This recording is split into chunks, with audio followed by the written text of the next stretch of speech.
Hi, my name is Jay Furr, and today I'm going to show you how to sign up for the State of Vermont's VT Alert notification system. VT Alert is a system that the state uses to inform residents of weather emergencies and other important notifications, Amber Alerts, potential fire hazards, traffic emergencies, pretty much anything that somebody might want to know about in a hurry and not have to wait to read about on Facebook.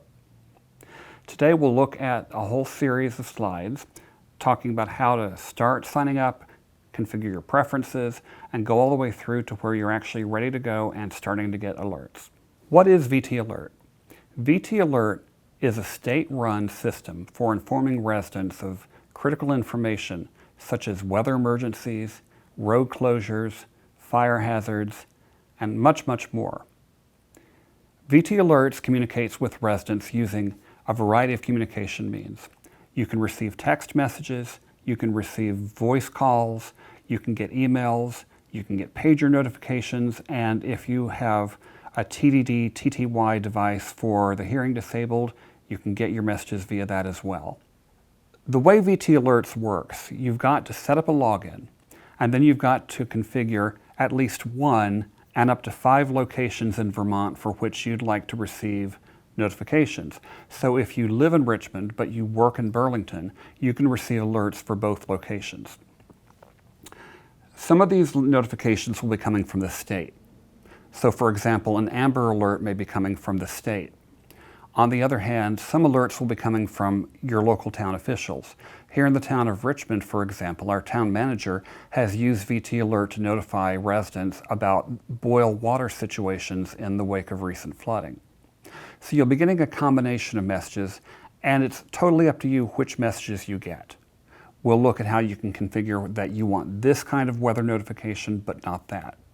You want this kind of wind chill information, but not that. It's all down to what do you want to see and what time of day do you want to even get notifications. So to sign up for VT Alert and configure your whole set of settings, there's basically 5 steps, and they go very quickly. First, you have to go to vtalert.gov. You have to create a profile, which is basically your username and password. You'll need to add at least one location. It could be your home, it could be your business, and again, you can do up to 5. And then the part that takes the longest is your subscriptions. Your subscriptions are specifically what do you want to be notified about? And there are a lot of choices. It's very easy when you first sign up to say, shucks, I want to know about everything. But you may find very quickly that it's a little overwhelming to get a text every 5 minutes because of everything you've asked to be told about. So if you do change your mind after configuring your account initially, you can always go back and say, you know what, not between these hours. Or, you know, I don't really care about hurricane warnings. And most importantly, in my opinion, the quiet time. You have the ability to set quiet time to say, I don't want notifications between these hours. You might be okay with getting emails any time of the day or night, but do you really want to be getting text messages between 2 and 4 o'clock? Or voice calls even more. You might say, well, I would, in which case don't set quiet time. But if you do have hours where you don't want to wake the baby, your quiet time settings allow you to configure exactly that. So your first step, and again, this goes very quickly, is just to go to vtalert.gov. It's important to remember that it's vtalert.gov, not alerts. A lot of us refer to the system as VT Alerts, but it is vtalert.gov. When you get there, you're going to click the Register for VT Alert link, and you'll fill out the sign-up form that comes up. The main thing you're going to be doing on this form is giving it a username and a password, and also what your first and last name is. The username will be required every time you want to come back and log in and say, I want to change my settings. Otherwise, it doesn't come up much, but it is there in case you need to manage your account. You'll need a password. The password has to be at least 8 characters. It needs at least 1 number and 1 letter, and it can include certain symbols, which it'll tell you on the registration page. Once you set up your account, the next section you'll be taken to is your profile. Your profile is going to include things like what time zone you're in. Because if you're going to say, don't call me between 2 and 4 o'clock in the morning, it needs to know in what time zone. You can configure up to 2 email addresses, up to 2 phone numbers for receiving texts, and you can configure a work phone, a home phone, multiple landlines. If you still use a pager, you can configure your pager. If you use a TTY TDD device, you can configure that. This is all part of your profile. Where do you want to be getting these notifications? Now, if you don't want to get voice calls on your cell phone telling you that there's a road closure, you simply can configure it so that they don't have your phone number. You don't have to get notifications anywhere you don't want to get them. Some people might say email is enough. Some people might say email, but I also want texts. It's up to each person. There is a final option for those people who are really tech savvy. There's an app called Everbridge. Everbridge is a free app that you can download from the iTunes Store or from the Android Play Store. And what this allows you to do is configure your entire account from your mobile device. You can also receive alerts directly through the app. After you've filled out your profile, you'll need to configure at least one location. So for example, do you want location notifications for where you live, or do you also want to get notifications for where you work?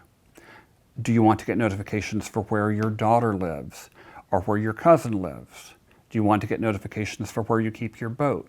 It doesn't matter. You can say 5 different locations, and the system will keep that in mind when it's saying whether you should get a particular alert. You can also get rid of locations or add new locations so long as you don't have more than 5. The final step towards setting up your account is the most important. It's your subscriptions. It's a little bit like going down the aisles of a supermarket with a shopping cart, putting things into your cart based on what you're interested in. So there are many types of notifications you can get. You can get them based on county, so you could get all alerts for a whole county, or actually multiple counties if you like. You can drill down to the individual town level, so you could choose that you only want things for Bolton, Richmond, and Underhill. And then within that, you can say which types of notifications you want to get. Examples include health alerts, fire, infrastructure, weather, environmental, law and security, and transportation. Within each of those categories, there's many different alert choices. Weather, I believe, has over 62 different types of notifications you can get. So once you've configured your profile, your location, and your subscriptions, you're theoretically ready to go. However, I want to revisit the topic of quiet time. The quiet time system allows you to configure what times of the day do you not want to get notifications. Now, it can vary based on the delivery path. You can get notifications via email 24/7, but you could say texts. I don't want texts between midnight and 6 a.m., and I don't want voice calls between 10 p.m. and 6 a.m. It's up to you. The system also permits you to say, for weather-specific notifications specifically, that you do want weather notifications during certain hours, but you don't want any other kind of notification. If you think about that, that kind of makes sense. You might not really need to know about a road closure at 2 o'clock in the morning, but if there's an imminent flash flood warning, maybe you do. I'm going to walk you through the process of actually registering for VT Alert. As you can see at the top of the screen, I've pointed my web browser to www.vtalert.gov, and that has brought me to this page. On this page, there's a lot of text explaining what VT Alert is, but the link you're looking for is simply the one that says Register for VT Alert. When you go there,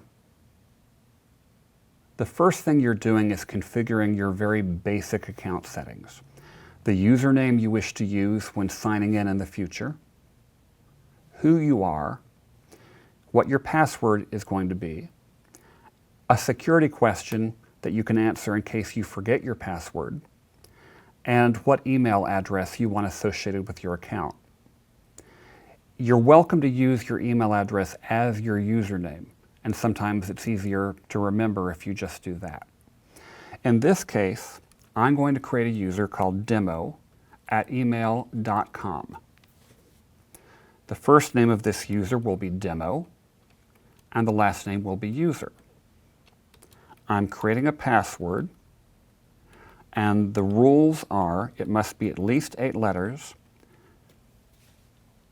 with at least 1 letter and 1 number. So it could be 8 numbers, could be 4 letters and 4 numbers, whatever you like. Then we have the security question. There's a variety of security questions. Where was your first job? Where did you live in 3rd grade? Where were you born? We're just going to say Richmond. And then finally, I'm going to put my email address in again, but this isn't really duplicating because now it's being used as an email address and not as my username. I accept the terms of use, and I click Create Your Account.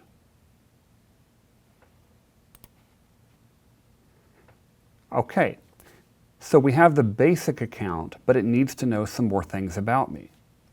I can add my middle initial or my suffix if I like. I'm not going to, but it does need my time zone. That's primarily for quiet time. So I'm going to find Eastern Standard Time, New York. Down below are your delivery paths. How do you want to receive your alerts? It looks very complicated because there's so many ways to get the alerts. It has filled in my email address already. I could put in a second email address or not, and I can put in a phone number. Now you'll notice that the phone number field that I'm on says text. So this is a phone number that I'm willing to receive text messages on.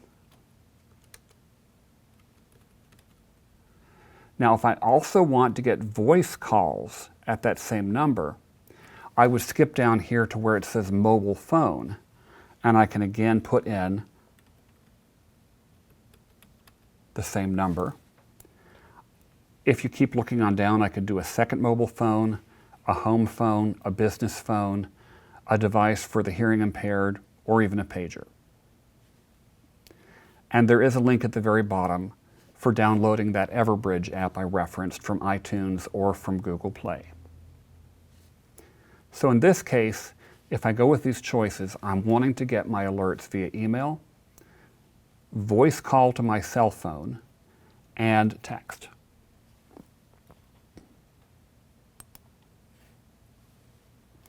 Now we're getting close.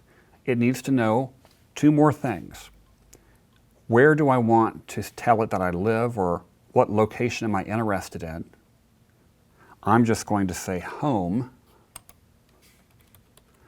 and tell it that I live at 203 Bridge Street in Richmond, Vermont, 05477. When I do this, it's going to ask me to click Verify this address.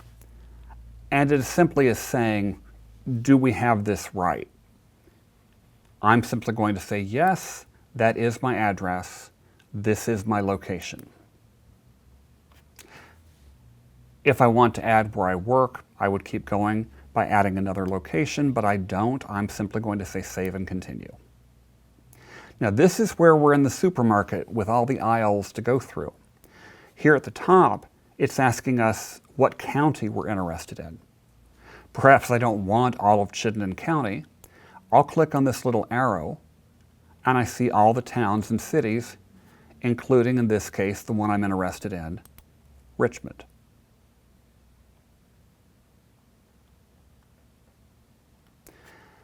Here at the bottom, I have my choices by category. And you'll see that we have press releases, health alerts, which include air quality alerts and beach closures, and COVID urgent notifications. Under fire, we have fire-related alerts such as structure fire and woodland fire. Under infrastructure, this is primarily focused on outages, power outages, communication outages, and water system outages. I'm going to skip over weather for just a second. Under environmental, it lets us ask for notifications about pesticide applications or chemical spills. Under law and security, this is where you get notifications for Amber Alerts or missing adults or children. And transportation alerts, as you can expect, is going to be things like road closures, winter parking bans, and interruptions to public transit. Let's scoot back up to weather, though. Under weather, we have wind, flood, winter, non-precipitation, fire, tropical, and severe. On the right-hand side of the screen, you'll notice that for weather specifically, we can do different quiet hour settings than maybe we would have done for our account as a whole. Because you might want to get weather notifications 24/7, but you don't really care about road closure notifications in the middle of the night. Let's look at what some of our options are. Under wind, high wind warning, high wind watch.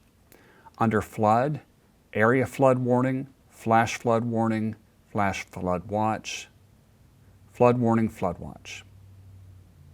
Under winter, blizzard, ice storm, winter storm, warning, winter weather advisory. Under non-precipitation, excessive heat warning, wind chill warning, even air quality indexes. Under fire, this is not the same as higher up where we said we want to know about a structure fire. This is fire weather watch. It's extremely dry out there. Under tropical, hurricanes and tropical storms. And under severe, we have severe thunderstorms and tornadoes. So I could choose that I want all weather alerts. I don't have to click everything individually. I can just click the check mark next to weather alerts. And perhaps I also want missing persons alerts. Perhaps that's all I'm interested in at this time. When I feel like I've got my initial choices ready, I simply click Save and Continue. So at this point, I'm one click away from having a VT Alert account. I've filled out my profile, the communications methods I want it to use to let me know about things. I've told it where I'm interested in getting updates about, and what town's notifications I want to get. You might ask, what's the difference between saying I want to get notifications for 203 Bridge Street in Richmond, and which notifications do I want to get when it just says Richmond? Remember, these notifications can be coming from the state or local. When I say Richmond, I'm basically saying I want Richmond local alerts, such as the town might be putting out.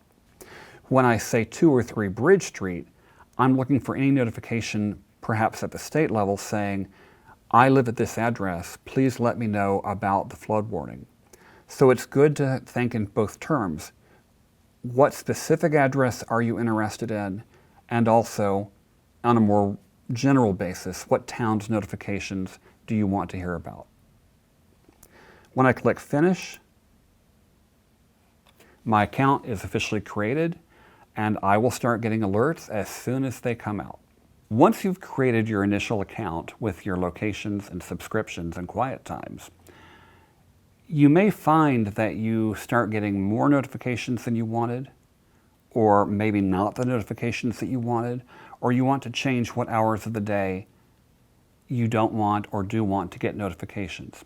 You can always change these by going back to vtalert.gov. And when you go back in, you'll notice that next to each section of your account, your profile, your locations, your subscriptions, there's going to be an edit link. And the edit link allows you to go in and say, I want to add a location. I want to change my quiet time. I want these alerts too, but I want to turn off those alerts. And in closing, I have a few suggestions based on my own personal experience. You may find that once you've signed up for VT Alerts that you're getting more alerts than you really wanted. It's easy because All it takes to get a particular type of alert is one mouse click to sign up for way more than you really actually want to know about. You might think, I wonder what I'll get if I check the checkbox for air stagnation warning. But then once the alerts start coming in, you might go, I don't really need to know that.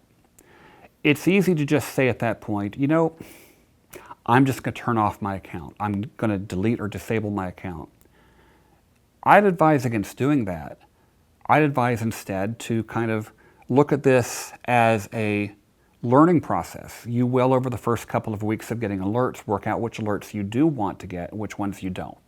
And you can always go back to vtalert.gov and log back in and deselect particular alerts that you're really not interested in.